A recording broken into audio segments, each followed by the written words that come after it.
Bonjour, c'est l'automne, c'est bien l'automne et j'ai plus beaucoup de lumière pour faire cette vidéo, alors je vais me dépêcher. Et comme promis, je vais vous parler des avantages et inconvénients en essayant de séparer par si c'est spécifique à l'électrique ou si c'est le modèle de la moto. Donc vraiment, le premier truc qui m'embête, et en fait maintenant qu'elle a 600 km quand même, j'ai quand même fait 600 km avec en 5-6 mois, donc je m'en suis quand même pas mal servi. Donc 600 km, le vrai problème avec le temps, disons que j'aurais pas pu imaginer, c'est un problème d'autonomie. C'est-à-dire que on peut quand même pas faire beaucoup de kilomètres et c'est vraiment frustrant parce que vu qu'il va y avoir des sacrés avantages, ça c'est frustrant et surtout même avec parce que c'est le modèle 2018, donc ils ont rajouté 1 kW dans la batterie, ils l'ont passé à quasiment 3600, je crois 3600 watts. Et même avec ce kilowatt de plus par rapport au modèle 2016, ça reste très limité comme en autonomie. En route de montagne assez complexe et assez pentue, vous ferez maximum 50 km, quoi. Donc ça limite un petit peu le périmètre autour duquel vous allez pouvoir faire vos déplacements. Et donc ce problème d'autonomie, je dirais, amène à un autre problème qui est assez lié, c'est un problème de vitesse, je dirais, parce que je trouve assez frustrant, surtout quand on sait que cette moto rentre dans la même classe qu'une 125. Je trouve ça pas super normal qu'elle soit dans cette classe-là, sachant que la vitesse maximum est de 80 km/h. Alors vous allez me dire, bah, c'est assez pour les routes, mais c'est pas une moto de route du tout. Et vous allez me dire aussi, c'est assez pour pas se planter en forêt. Non, enfin, franchement, alors vous allez me dire, franchement, il y aurait 90 km/h déjà, mais voire même j'aurais 110 quoi, 110 parce que j'ai eu une 125 enduro aussi. On pouvait au moins aller à 115, 120. Je dis pas que c'est quelque chose qu'on a envie de faire tout le temps, mais ça peut arriver sur une route vraiment sympa, ou une montée, ou un endroit vraiment en sécurité, d'avoir envie de monter à plus de 80, franchement. Donc je dirais au moins à 90, quoi. 80, c'est vraiment... elle ira à 90, je suis sûr que je me serais pas complètement plein de ça, mais au moins 100, 90, 100. Donc voilà, bon. Après, je pense que c'est une limitation, mais justement, vu qu'il y a plusieurs modes, en mode 3, je me serais attendu à ce que peut-être que le moteur puisse tourner plus vite. C'est-à-dire qu'on voit bien que sur les 3 modes, il y a vraiment un comportement différent. En mode 20, je crois que la moto fait 20 chevaux en mode 3. Et ben, on aurait pu quand même s'attendre à ce que le moteur puisse tourner plus vite.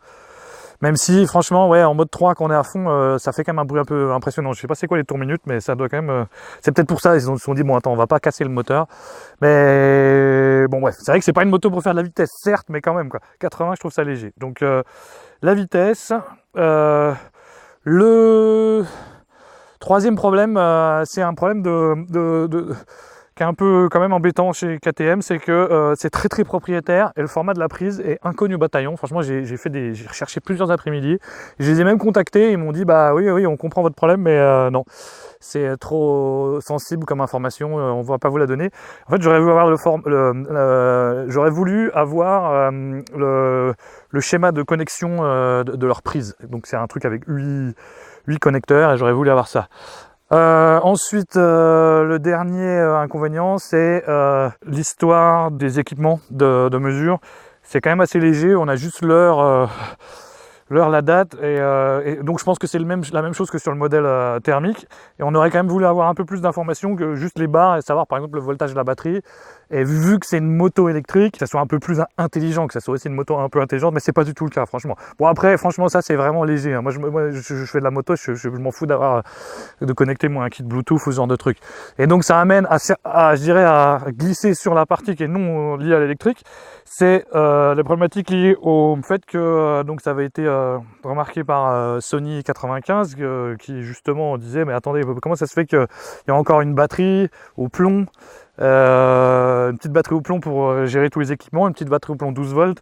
Donc moi j'ai retourné un peu le problème dans tous les sens pour essayer de comprendre pourquoi ils ont fait ça, c'est qu'en fait, bon, ils n'ont pas voulu trop se prendre la tête, et surtout, c'est pas juste de la flemmardise, c'est aussi que c'est vrai que ça simplifie et ça rend la moto un peu plus simple. C'est-à-dire qu'il y a toute la partie moteur et la partie équipement qui sont pas reliés, du tout. Mais il y a quand même la problématique que si on laisse allumer, surtout que le phare n'étant pas LED, il consomme. Si on laisse allumer la moto et qu'on tourne sans rouler avec et que l'alternateur ne recharge pas, la petite batterie qui est ridicule va vite se vider si le phare reste allumé. Donc ça c'est quand même un problème, mais je dirais qu'il est lié un peu à toutes les motos, c'est pas forcément parce que c'est de l'électrique. Ensuite, bah pareil, lié à toutes les motos de cette classe, enduro, la béquille est atroce, franchement atroce. Donc on se demande comment on est dans la forêt pour la poser. Là, elle est presque prête à tomber, ça m'est déjà arrivé plusieurs fois au début. J'espère que ça m'arrivera pas de nouveau.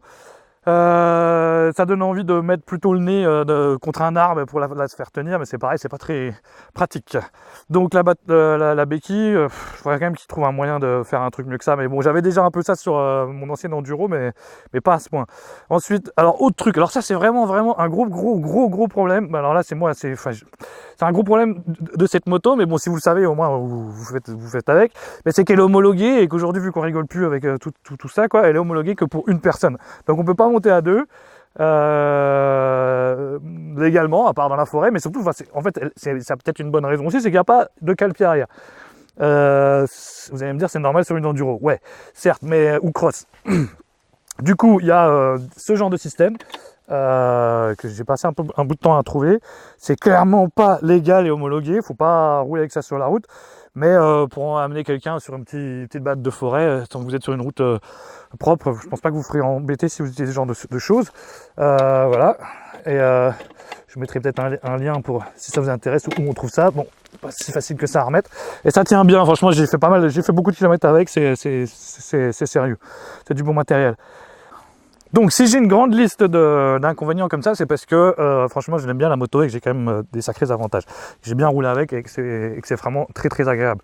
Alors le numéro 1, vraiment le numéro 1 par rapport à du thermique, c'est la précision de la moto, quoi. C'est-à-dire que de plus avoir de vitesse, ça change tout, quoi. De plus avoir les vitesses, c'est vraiment super agréable quand on fait des trucs super techniques, parce que cumuler ça avec le fait que quand on est en mode 3, elle a du couple, mais dès le début et en permanence, c'est pas possible de faire une erreur due à la puissance.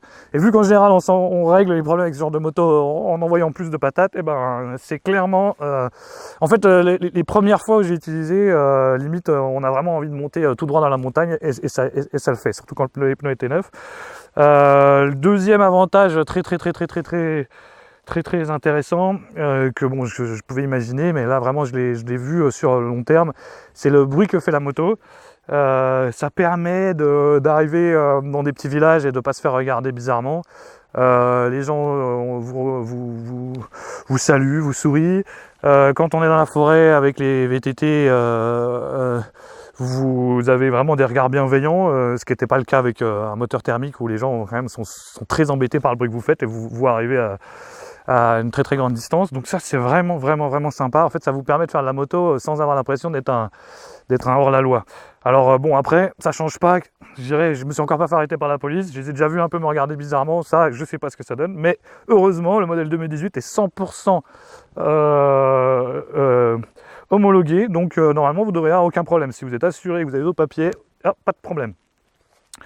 Et l'un des avantages vraiment non négligeables, que finalement on finit par oublier, et que si je repartais à du thermique, peut-être ça changerait, c'est qu'il n'y a plus aucune logistique d'essence, vous n'avez plus jamais besoin de remplir un bidon, et au niveau du prix, en fait, ça vous donne quelque chose de très intéressant, parce que vous passez, je sais pas moi, de peut-être 5 euros de 5 euros pour faire un plein à moins de 1 euro. Donc bon, après vu le prix de la moto, le prix est peut-être pas forcément un argument. Voilà. Et ben voilà, si vous avez d'autres questions, posez-moi des commentaires, et bonne continuation. Au revoir.